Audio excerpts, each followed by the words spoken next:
hi. Hey everybody, it's Liz. How you doing? Hopefully you're having a wonderful day.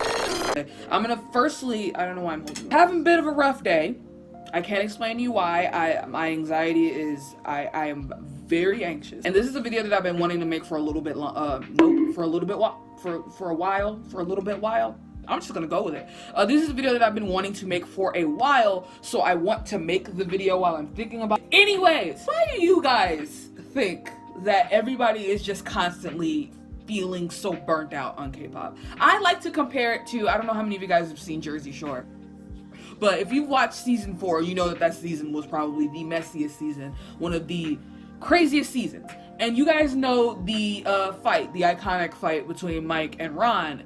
This is what K-pop feels like to me right now. I feel like Jenny's sitting in the corner like this. I feel constantly tired and stressed and just angry, and there's people fighting for no fuck ass reason. Every little thing is a big argument. Every little thing that should just be kept within the fandom turns into a big giant thing of people who don't even stay in the group putting in their 2 cents, people who don't even know what K-pop is making their big ass think pieces on why this, that, and the third, and it's just tired. It's tired, and I think it's growing pains, honestly, because the bigger that K-pop gets, the more we get people who don't have any type of knowledge of, I guess, Korean cultures or K-pop culture or how fans usually used to handle things. The bigger that it gets, the more you get messy people who are coming from different fandoms who are used to, you know, over there it was just constant arguments and the mess all the time. So then they bring that energy over here. And for those of us who have been a K-pop stan for a while, to us, it's like, bro, this is way too much. And then for people who are new to K-pop, who are just joining, who maybe have only been here for a year and some change or whatever, are feeling like, why do I feel like everything is a problem and like I just don't feel comfortable here? I will say this before we actually even get fully started. I already low-key have a solution. Not a solution. It's not a real solution, but it's kind of a solution, actually, now that I think about it. But I will say this. One of the best things that I personally could have ever done for myself in dealing with fandom in general, not even just K-pop, but dealing with fandom, when you are too engrossed into Twitter or TikTok or whatever social media platform that you personally frequent, it will fuck with your brain. Like, I know people like to say, oh, K-pop's not that deep, but when you are just constantly dealing with like angry stuff, like anger, and then like serious things that people are trying to talk about but people aren't taking it seriously, and then this fight over here and this fight over there, it will wear you the fuck out. One of the best things that I've ever done for myself is just not use Twitter. Or that you try to start to take steps back away from it, see what's going on in the world. Even then, that's not really like the best thing to do, because it's not like what's going on in the world is either, you know, that much better. But I'm just saying, and you know, a lot of people say, oh, go outside and touch grass, but really going outside and just talking to actual people and just, you know, living life normally, it'll help you out a lot, and it will make you realize that a lot of the shit that people have arguments on K-pop Twitter, or most of the shit, is petty nonsense, and it means nothing at the end of the day. It really does. Like, yeah, when we're talking about like racism and CA and all of that stuff, yeah, that's a conversation that definitely needs to be had. And, you know, let's never not have that conversation, because the more people start to try to sweep shit under the rug, people start to think that this stuff is normal in K-pop. No, it's not normal that people are consistently colorist. You know what I mean? No, it's not normal that despite everything that's happening in the world, and despite how far we've come as a people, I guess, despite everything that's happened, there are still idol companies out there who are still putting their idols in dreads and cornrows, and there's still this conversation about it's just hair. Why are you, like, none of that is normal. So let's not normalize that shit. Like, being so heavily engrossed on the internet is not good for anybody's mental health. Being so engrossed in anything and making this one thing your entire life, no matter if it's negative or positive, making one thing your entire life is never good for you, because the second that something goes wrong is when shit hits the fucking fan. And that's low-key like half of the reason I feel like a lot of the petty like fandom nonsense that comes with like K-pop or whatever gets blown up out of proportion, because people attach so heavily to K-pop, and I'm, you know, who the fuck am I to try to tell somebody what to listen to and what not to listen to or everything like that. And I'm not telling you that it's weird or wrong to really like K-pop, to have something that you attach to have an obsession, let's say. it's not inherently wrong, but you have to be healthy about it, you know what I mean? So if you're obsessed with K-pop to the point where like anytime somebody says anything about your faves, you will instantly deem it as hate and then start berating that person, possibly sending death threats and threatening to dox somebody over K-pop, you've gone too far. I understand you love the group, you want them to succeed, and you feel like this person saying this one thing on the internet is gonna impede your faves' success, but I will tell you this, and this is something that I think a lot of people need to hear. A person talking shit on Reddit at the end of the day will do nothing to that group's career. If you come across a group of people talking shit about BTS on Reddit, at the end of the day, BTS will be fine. People will still buy their albums. People will go to those concerts whenever concerts come back. People will still consume BTS's content because people like BTS. And I always tell people, because there tends to be people who will come onto the channel and ask me, like, what do I do because this thing is happening? Or people are saying this about my faves and it's making me so mad, and like, what do? I want to defend them, but But you really, I understand wanting to defend them and like do what you can, but at the end of the day, you have to realize that people are gonna not like what they're not gonna like. You know what I mean? You can't reason with people who don't like K-pop for racist reasons. You can't reason with people who don't like BTS and are, constantly sending BTS death threats. You can't reason with those people. Those extremists that are all the way up here constantly like doing the extreme, you can't reason with them. So let them be. Honestly, let them be. They'll get bored with it eventually and they'll move on to something else. But there's nothing you can do. And honestly, you shouldn't let those types of people steal your joy and tell you or try to make you believe that you're wrong for listening to this group or liking K-pop in general. Nothing in this world is unproblematic. That's just something that I want to say, especially, coming to what we're about to talk about. But the further we grow as human beings and everything like that, we are working to be more aware of what isn't right and what's right. You know what I mean?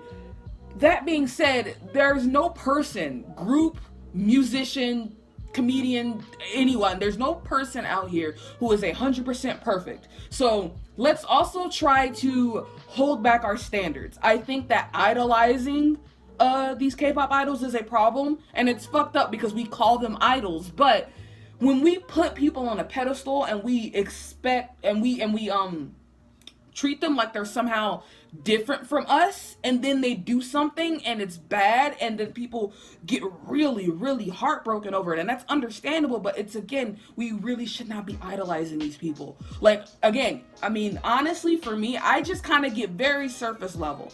Because that's honestly the only way that I can enjoy K-pop these days. If I just, very surface level, I listen to the songs, I listen to the albums, I might watch a couple lives, watch the music videos. Maybe I'll watch a variety show or two if I really enjoy the group. But surface level shit. Because once you start delving into the fandom and just how crazy people can get about it, it will very quickly burn you out. And I think that's what a lot of people are dealing with, especially because in 2020, we were all stuck in the house. So a lot of us had nothing else to do other than just sit here and scroll through Twitter. There was nothing else to do. You just sit in the house and you're fucking bored. What I did was I went through Reddit and Twitter and whatever, and I was reading everybody else's takes about why people are so burnt out on K-pop, and I was asking a couple of my friends. I asked you guys on stream. I just wanted to get as many opinions as I possibly could and try to come to a couple of conclusions about why, in particular, everyone is so burnt out, and we're gonna talk about them.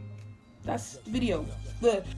One of the reasons that I saw very frequently was the competitiveness, and I talk a little bit more in depth about stream culture in the video that I made about stream culture. Hopefully that video will be out before this one. But K-pop is extremely competitive, yes, but I just feel like the music industry in general has become extremely competitive because everybody, not even just K-pop, but everybody is focused heavily on charting and numbers, YouTube music video numbers and charting numbers and breaking records and getting awards and everything like that. And I understand, as a fan of a group, that's what you should be rooting for, right? You should be rooting for the success of your favorite group. You should be voting and doing what you can to make sure that your fave gets what you believe to be their deserved success. That is not something I'm going to argue with you about, that's 100%. I agree, that's cool, whatever.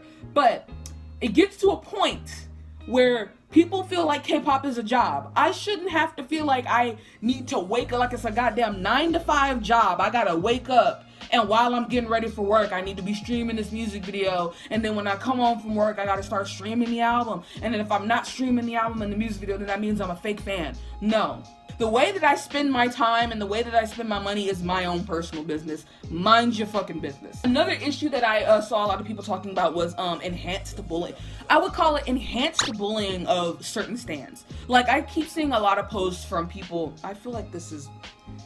I see a lot of posts from a lot of people who are a part of different fandoms who feel like they have no place anywhere because people just do not like these stands, you know what I mean? I hear it a lot with stays. A lot of stays feel like they have no place nowhere because stays are constantly getting dragged through the fucking mud no matter what. Same for armies. All armies are always getting dragged. Orbits, we always getting dragged. Honestly, to that, I just say, can y'all just let people do whatever the fuck they want to do, bro? It really just comes down to that. Some of y'all get so wrapped up in other people's nonsense and other people's fucking business that you think it's your problem that somebody stands this group you don't like. Bro, who cares? There's gonna be some groups out there, hey, personally, there are some groups out there that I personally don't fuck with. Sure. But am I going out of my way searching for motherfuckers who stand in that group to just constantly bully them and bully them off of platforms and be like, oh, you're a stay, so your opinion doesn't matter. Oh, you're an army, so your opinion doesn't matter. Oh, you're an orbit, so your opinion doesn't matter. That's bullshit. That's real bullshit. You can say that that's petty, but it's bullshit. It's really fucking annoying. And I'm not with like invalidating people's opinions on things just because they're a stay or whatever. Especially in talking about like, when people talk about like racism and cultural appropriation and all that stuff that happens within K-pop, right? God forbid a stay make a comment on racism and cultural appropriation in K-pop, because then people will be like, oh, you stand Stray Kids, so how the fuck are you gonna say nothing? And it's like, I'm still black though. Speaking of, can we have a conversation? Because this is something that personally, you know, burnt me the fuck out on K-pop, and it ruins my whole mood. It's the people who use racism and cultural appropriation and all of those happy fun things. People who use those things as a gotcha moment instead of treating it as something serious. Do you know what I mean? Because it is a thing that happens so often, and I fear that people are normalizing it, and people are normalizing it in a way that they're treating it like it's just normal petty drama when it isn't. And when you do stuff like that, it constantly invalidates and low-key, I don't want to say gaslight, because people use gaslighting wrong all the time, and I don't want to use it in the wrong context, but it does invalidate the opinions of black stans because you're treating it like it's not that big of a deal when it is. At no point should there be people out there telling black stans that y'all are doing too much or y'all are ruining K-pop for us. I don't know how I feel about this mindset that people have. It's one thing if you are, I don't want to condone bullying in any context, I guess, but it's one thing if you are